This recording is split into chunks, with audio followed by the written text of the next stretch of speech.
Got a question for you, bro. Are you from Japan? No, I'm from America, but I live in Japan. Like, Question, your bro. Genki? Go Af on then. After you die, what happens? You rot. What about your soul? Like every, um, what about yourself? Where will your That's soul like be? saying, no, that's like saying when you blow the candle out, where does the flame go? Yeah, well, your soul is not a candle. It's that part of you that goes on forever. It's your energy. Where will that be?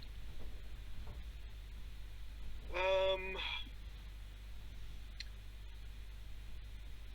well, does a soul exist without a brain?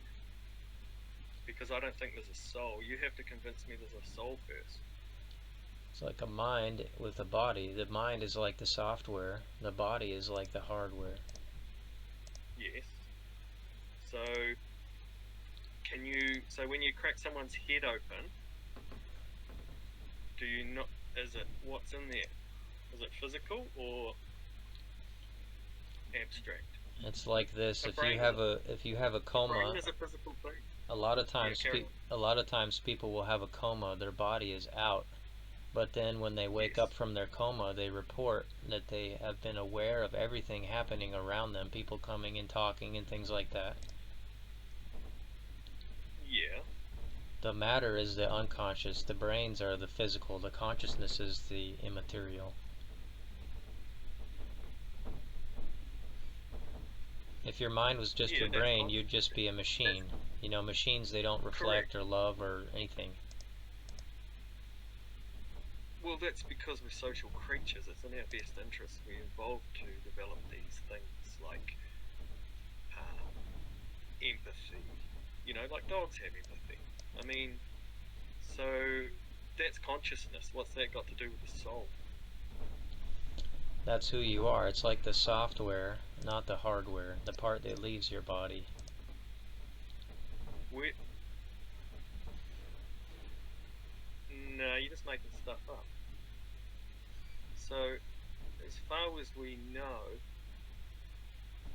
so if you Think about your body there though. was a no, no, there was a reported case. This guy, he worked and it's a famous one. He worked in, we'll say mining. I think it was in the States. He had an injury. A piece of metal went right through his brain, and he was a good person. And then he turned into a right asshole after that. Part of his brain was damaged. Sure. It could have been that he was always an ass, but before it came out more because he had less control over it. He was just concealing it before.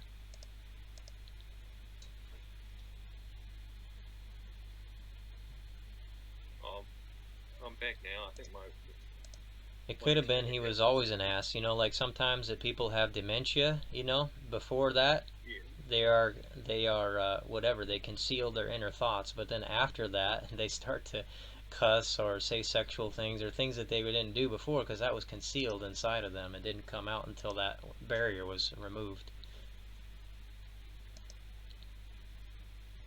Think about it this way. So when somebody gets a lobotomy, which was pretty much bad practice, but we didn't know better back in the day. So when they damage the frontal lobe by putting something up their nose, do they revert back to being a vegetable? Is that their natural state? Yeah, What I'm saying they're is, how do you explain brain damage and personality? That's what I'm we saying. really don't know a lot about the brain, but when you chop somebody's brain off, it might disconnect that access to their soul in some areas. It's hard to say. So therefore, there's a direct correlation between the brain and the soul. Is that what you're saying?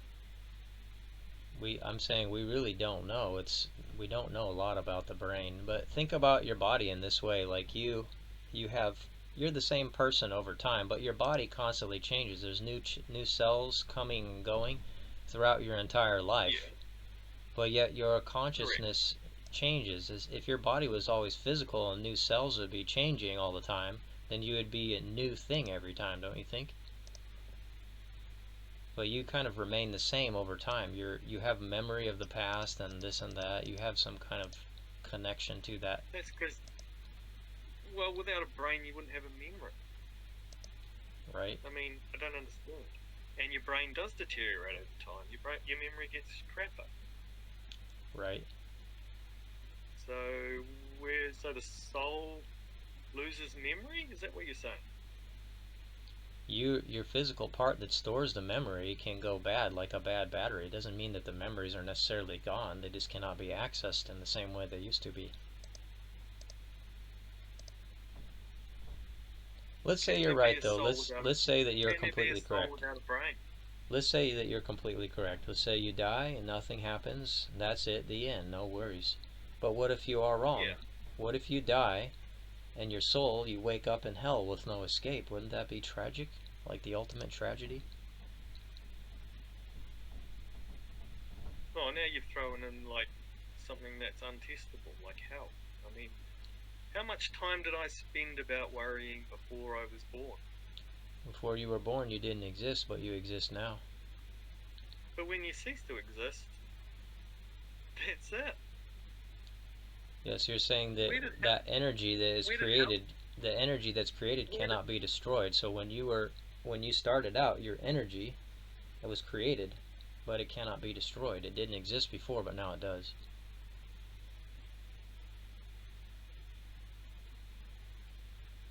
yeah, my energy goes into the ground. It's recycled because it came from the stars. It will go back into the earth. What if your worldview is limited only by the physical material? What I'm saying is, what if there's more beyond that? What if there is, your energy does go on into heaven or hell? Which heaven and hell? I mean, we put that to a side because that's just. Well, then that's just a bonus. It's the ultimate gamble, like Pascal's wager. If you're wrong forever. Yeah, but Pascal's wages is crap because it doesn't actually.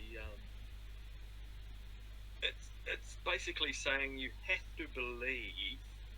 How can you believe something when you really don't believe it? You can't fool God. And also, which is the right God? It's saying that there's an It, objective it, truth. So when you're asking which is the right God, you're assuming that an objective truth exists, that there is one that's right and one that's not. Our job I is to don't think there's find any. which one that is. Well, That's why your we job is hold to two prove that there worldviews. is a God. Your, Well, your job is to prove that there is a God. And then we have a choice. There's been about 3,000 gods. they can't I all be mean, true at the same time. you're just as likely to be wrong about believing in the right God, and then you'll end up in an Islamic or hell. Well, What, what about there's ways to show which ones are true and which ones are not. what's your best? What's your best reason? What's your best example of showing how it's true? Well, that's a really good Say, I- question. say I've just It come. all starts with. Say I've come from space. I've landed on this planet, and you have to. And I see, and I've come from space, and I see living creatures all around the universe. And then you say, "Oh, when you die, you go to hell," and I'm like, "What are you talking about?" Well, you start with looking around you. Like for instance, the building that you live in. Who made No, that building? you, the watchmaker argument. Come on, Yeah, Dickhead. who made the building? Did the building make itself? We have records of the building. We have, you go to the council, you look and you ask, there's plans, there's Yeah, an architect. you're 100% Yeah. right. So the building So didn't name make itself. something. Somebody built it, and then as a human, you observe the things around you. You observe your fingerprint. Only you have that fingerprint. Only you have the voice. Only you have the DNA. You don't Do just you know say, "Oh, how it it just works? happened Do you know randomly." how do you tell the difference between something that was man-made or created? How do you tell the difference between something that was man-made and created? Yeah. Well, it would have to pre-exist mankind. No, like when you look at a rock or a grain of sand, was that created or is that natural? Depends on your worldview. If your worldview assumes that God doesn't exist, you're going to always come to that conclusion. And vice versa, but you need a mechanism to understand. Yeah, so when you're We determine. looking outside of No, no. yourself, when you look at your fingerprints, when you think about your voice and your DNA, Yeah. you have to see that just like the building, you're more complex than that building. The building didn't make itself, you didn't make yourself. You're coordinated in such a way that's vastly more complex than the building. Complexity has nothing to do. The, the best designs are the most simplest designs. I mean, complexity is a red herring. Why? Yes, So but it does. You can't we deny know something is. you cannot deny the complexity of the human body being more so than the building that you live in. No, I can't deny that. And here's the interesting thing, though, because again, like I'm saying with the watchmaker argument, is that Yeah. that building was made by a human and designed. We are far more Yeah. complex. We were designed by something more complex than us.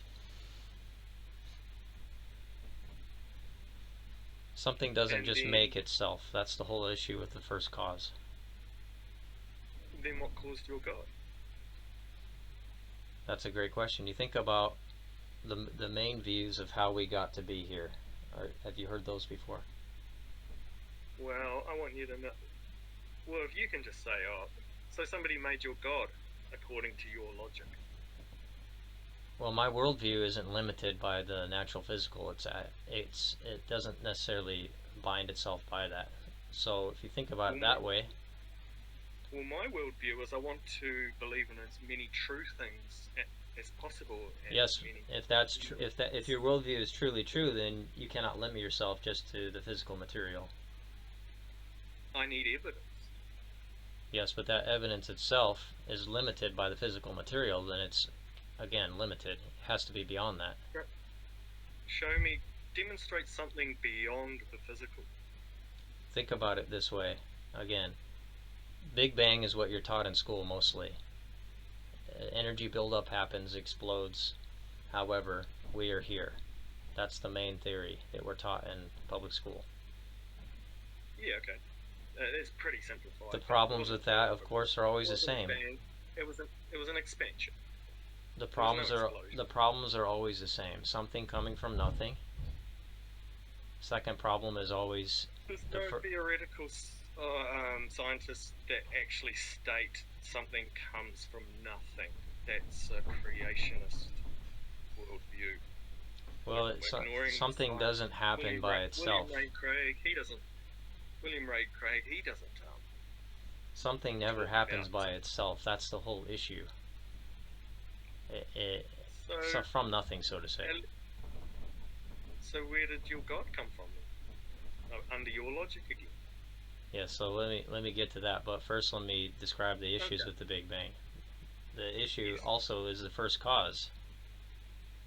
Something never happens by itself. It's the same with the dominoes. They're lined up next to each other. You have to push the first domino to hit the next one.